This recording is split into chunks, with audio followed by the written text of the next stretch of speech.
This is WVVA in Focus, a weekly program about important issues and events in the two Virginias. Well, good morning, everyone, and welcome to this edition of In Focus. I'm Melinda Zosh. This morning, I'm joined with John O'Neill. You normally see him here on Wednesday nights at 5 p.m., but John is joining us this morning because we're talking about a topic that relates to small business and West Virginia. We're discussing big news for the Mountain State. A West Virginia woman has taken home top honors at the national level. Here's a picture of her. Jill Scarbro has won the U.S. Small Business Association's Small Business Person of the Year Award. This is a big deal. According to the SBA, this is the first time in 6 decades a West Virginian has received this recognition. In fact, you're seeing video right now from SBA's YouTube page of Scarbro's business. She is the CEO of Bright Futures Learning Services that's located in Winfield in Putnam County. And her company provides applied behavior analysis, or ABA, to children with autism. Take a listen. And we are one of the very few places in the state that provide that service. ABA is the most evidence-based therapy treatment or therapy service for children with autism. And so we're happy to be here providing that service for our kiddos. In 2016, Scarbro's business moved into a 7,300 square foot facility in Winfield, and last year, Bright Futures Learning Services expanded. In fact, a second location opened in Putnam County in Hurricane. Scarbro credits the Small Business Administration loans and assistance for helping her keep her business running and even expand during the pandemic. And we will hear from Scarbro herself in just a bit, but first, again, joining me right now on what Scarbro's win means for the Mountain State is John O'Neill. As I mentioned, he's a familiar face here at WVVA. You see him every Wednesday at 5 p.m. as part of SB Wednesday. And also joining us today via Zoom is John Fleming. He's the Mid-Atlantic Regional Administrator for the U.S. Small Business Administration. He's joining us this morning from Maryland. So, Mr. Fleming, I'll start with you. Scarbro is the first person from West Virginia to take home the SBA's top honor, Small Business Person of the Year, in about 6 decades.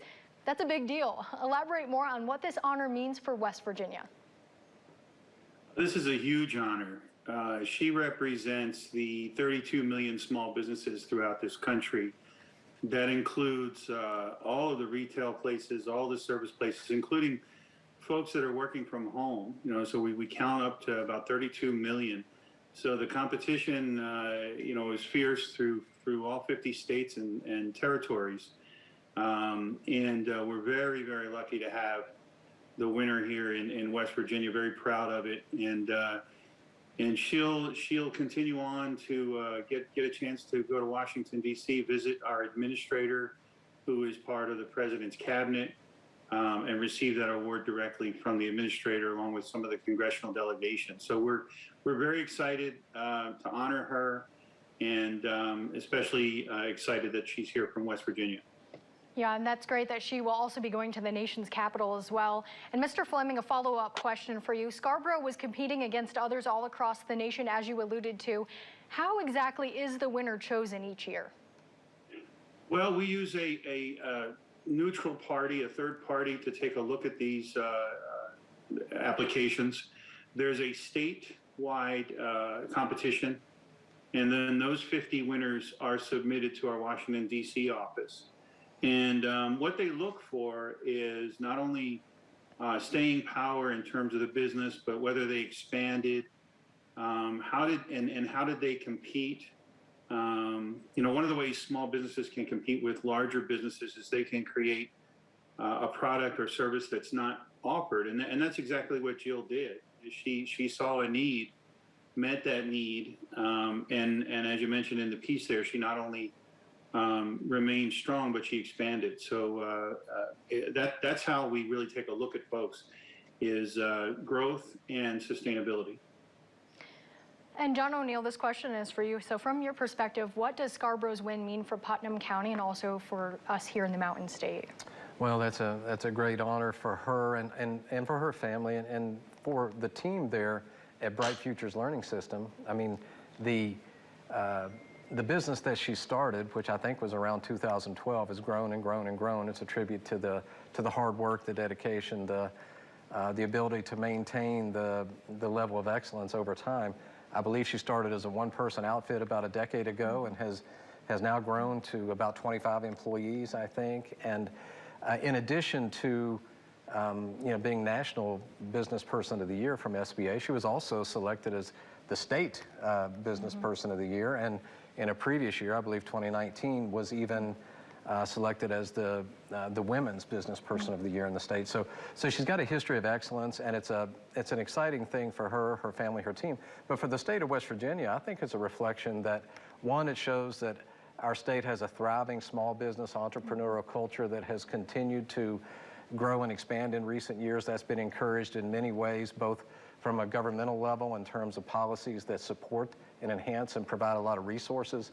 I know in the state of West Virginia, we have a network of small business development centers, and I believe that Jill worked closely with the Small Business Development Center that is closest to her location there in Winfield.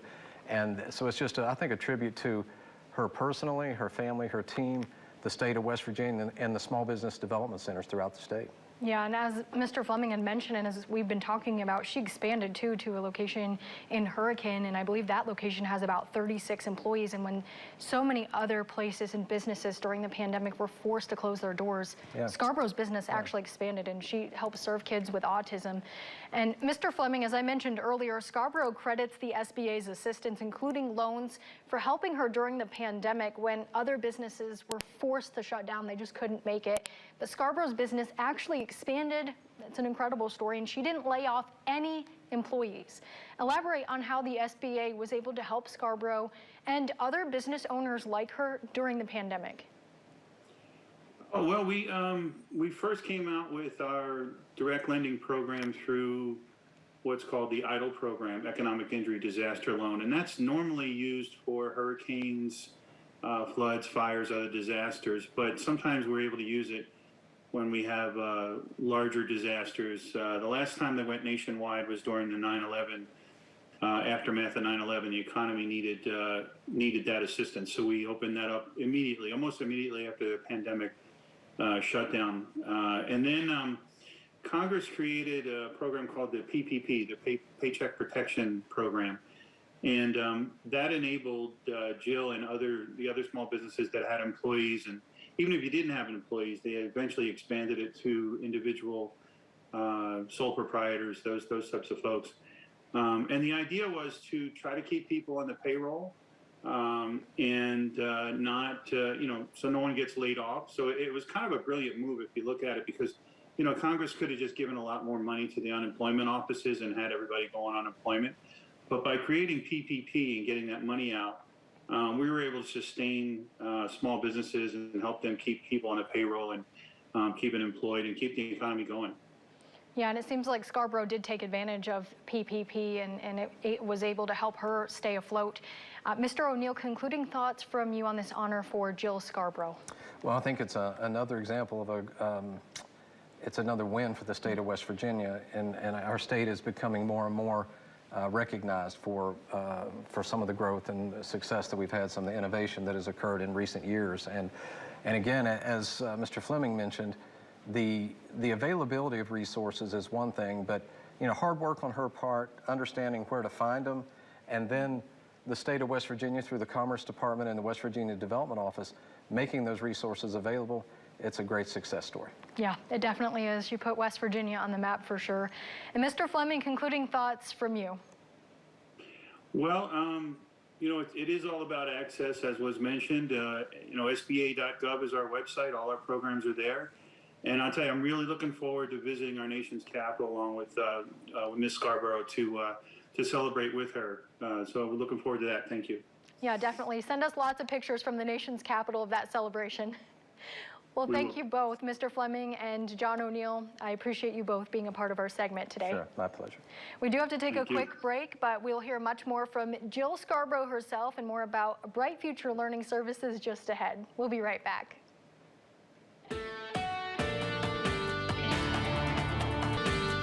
Welcome back to this edition of In Focus. As I mentioned in the last segment, this morning we are putting the spotlight on this year's Small Business Person of the Year. That honor goes to Jill Scarbro of Putnam County. Jill has taken home the top honor at the national level And it's the first time in about 6 decades someone from West Virginia has taken home this award. Scarbro is the CEO of Bright Futures Learning Services, located in Winfield, again in Putnam County. Her company provides applied behavior analysis, or ABA, to children with autism. In 2016, Scarbro's business moved into a 7,300 square foot facility in Winfield. And last year, Bright Futures Learning Services expanded. A second location opened in Putnam County in Hurricane for that location. And Jill credits the Small Business Administration loans and assistance for keeping her business running and even expanding during the pandemic. Well, Jill joins me now on set. And Jill, congratulations to you on this really big award. Yeah, thank you. I'm excited to be here. Yeah. So thanks for having me. It's nice to be back home. Yeah, absolutely. Yeah, because you're from the Athens area, but you claim quite a bit of Southern West Virginia as your home, so it's good to have you back here. It's really nice to be back. So Jill, tell us more about how your business got started in the first place. So if you don't mind, if I go a little bit back into my background again, I claim all of Southern West Virginia almost as home, and I grew up at the time we were in Wyoming County, and Baileysville was in first grade and had a fantastic kindergarten teacher who recognized I wasn't learning the way she would expect, and I have an awesome family, and they were able to get me the help that I needed, and so we talked about it a little bit differently in 1980, but now we would say, oh yeah, I have dyslexia and I'm an ADD kind of girl, ADHD kind of girl. So I was able, because my parents got me early intervention, and I was in special education. My parents had to advocate for me to get the services that I needed. I knew from an early age that I really wanted to specialize in helping kids with different needs. And so as a special ed major at Marshall, saw a flyer on the wall for a family recruiting for in-home applied behavior analysis, and I fell in love. I fell in love with the kiddo because he was awesome, and fell in love with what we were able to do with ABA. So I went to graduate school at the University of North Texas, moved home, and my first kid ever, Mike, who was in preschool, and then when I came home was in high school, was in a really bad situation. And so along with his family, we realized the only way for Mike to get what he needed was if we did it ourselves. And so Bright Futures technically started as a private school for one kid in my granny's kitchen. Wow, and when was that? What year was that, Jill? So 2007, so this will be our 15th year in business, so yes.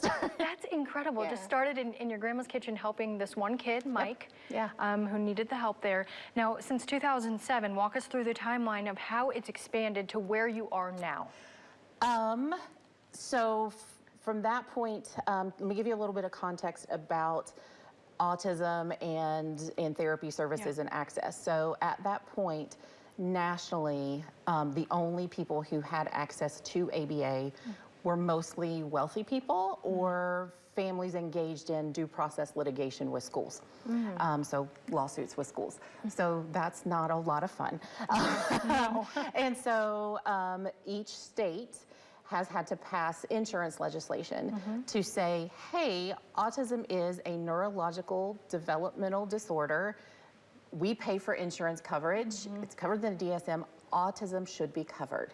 And so in West Virginia, I was part of a fantastic small group of advocates that worked to pass insurance legislation. And we passed legislation in 2011 and 2012. Of course, we had to do it twice because we didn't quite get it right the first time.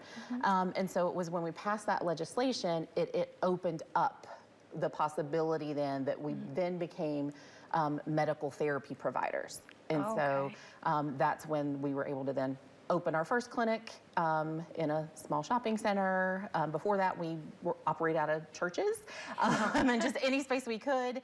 But then it's been the last 10 years that really we've figured out how to be a medical provider. And then, and 5 years ago, we built our custom-built, state-of-the-art home for our kids. And then it's been a year in April, we opened our other location for elementary age kids. So our primary foundations program in Winfield serves early intervention, and then the other program is now for elementary age kids. Okay, well, I'm glad you mentioned your locations as well. That segues perfectly into my next question. So you have 2 locations, one in Winfield and one in Hurricane? Yes. So how many people total are employed at each of those locations, and what kind of jobs do they do? So I'm not sure the count with each location at the moment, but globally we employ about 40 people. And so we are a tiered model. So similar if you think about a medical model, right? There's kind of the doctor type person with the highest training is kind of the top of the food chain. And then there are a team of people that work, you know, alongside, so nurses, et cetera. And so our primary folks that work with us are the best people in the world, that they're registered behavior technicians. And so the majority of our folks are behavior technicians who may or may not have a college degree. They have minimum a high school diploma. And then we have some bachelor's level folks and then master's level folks that are board certified behavior analysts. And why is each job so crucial? You mentioned the technicians and some of the others. Why is each person's job so critical to your business being so effective and successful? Well, it's cliche but true. It takes a team. It truly takes a team and a village focused on what do we need to do to really help this individual child and then multitudes of individual children. And kind of the top of the pyramid in terms of training and expertise, the analyst is the person that looks at the child and goes, okay, here's where we are, here's where we want to be in 6 months, here's how we're going to get there. Wow. But then it's up to the technicians to really do the hard work and make it happen. Wow. And so our technicians really are critical. They're the ones who work directly with kids, day to day on the floor, have the hardest job, helping children learn how to speak, learn how to play. And so they are incredible. Yeah, it sounds like it. And like they're really helping these kids who have autism, and they're solution oriented from the sounds of it. 1,000%. And that's one of the things that makes ABA inherently effective is we make database decisions. We set a goal. We say, here's where we need to be. We reverse engineer it and say, here's where we have to start. Okay, let's take data and see if it's working. And if it's not working, what do we need to change? And so we do that for every single child. And how many children do you help? Right now we have about 25 kids, in which I realize seems like 40 staff, 25 kids. We are positioning for growth too. We've had the last few years people in graduate school, et cetera, so that we're able to finally take more kids this year. And so we're excited about that. But right now our number's about 25, but we're positioning to try to take at least 8 or 10 more kids this year, which again sounds like a small number. But with early intervention, it's all about quality and over quantity. And so we really aim to impact and change a child's trajectory. And so that, from research, takes intensive one-on-one 30 to 40 hours, but what that gets you is a 90% effective rate. Wow. That kids that originally were very severely, affected with autism are able to progress to the point where they transition into schools right alongside their friends and, have a pretty typical childhood experience. So half of kids make that much progress.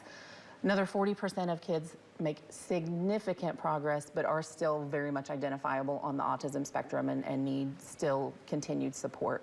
And so that early investment and let's get in early, let's really provide life-changing therapy services is worth it. Yeah, so crucial. Well, Jill, we do have to take a quick break. We have a lot more to talk about. We'll be right back after this. Welcome back, everyone. Jill, let's pick up where we left off last segment. Let's talk more about applied behavior analysis and just exactly how that does help kids with autism and how this one-on-one kind of work is really helping them progress. Okay, so applied behavior analysis is the technology and the tools that comes out of learning science or behavioral science.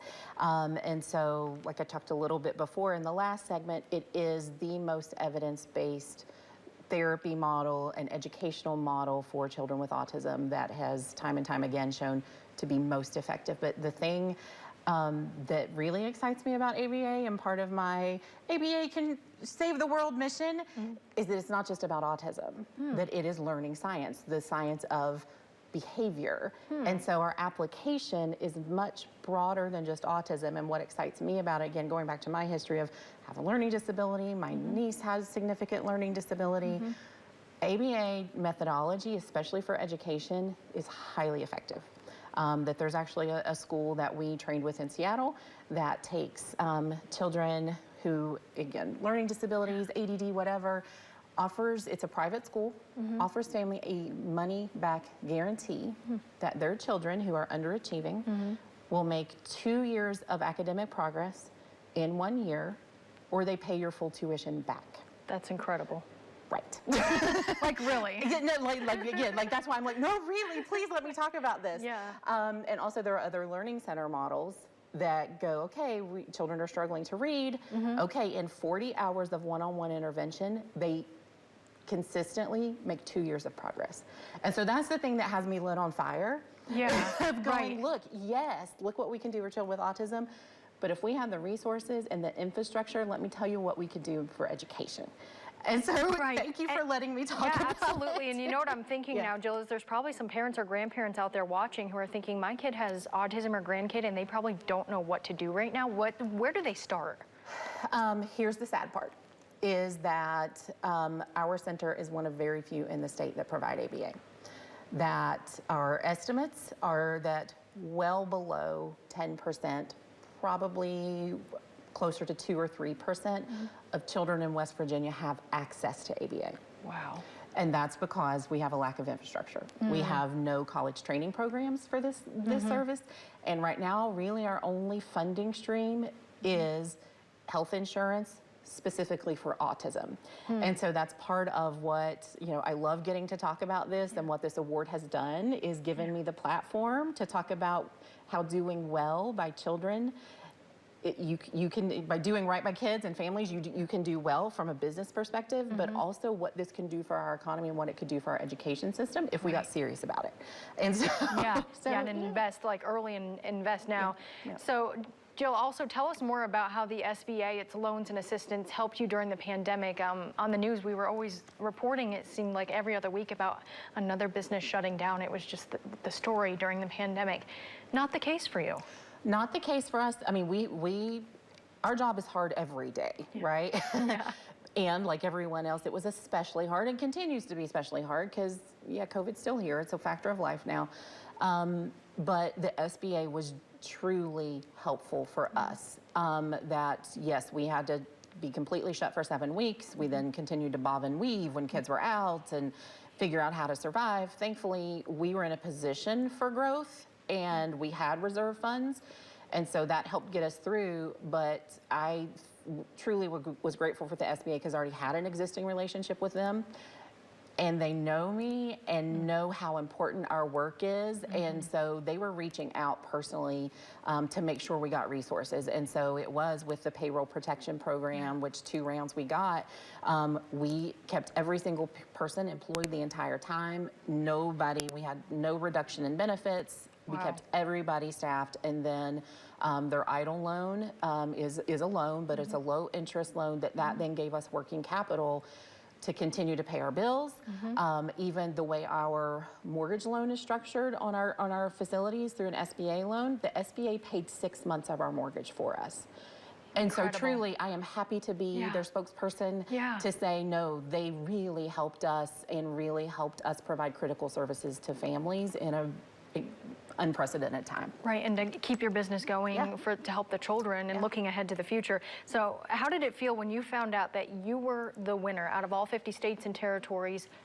You were the winner. That's incredible. It's really odd and cool, and still just like, really? Because if listening to my story, and I truly never wanted to be a business person.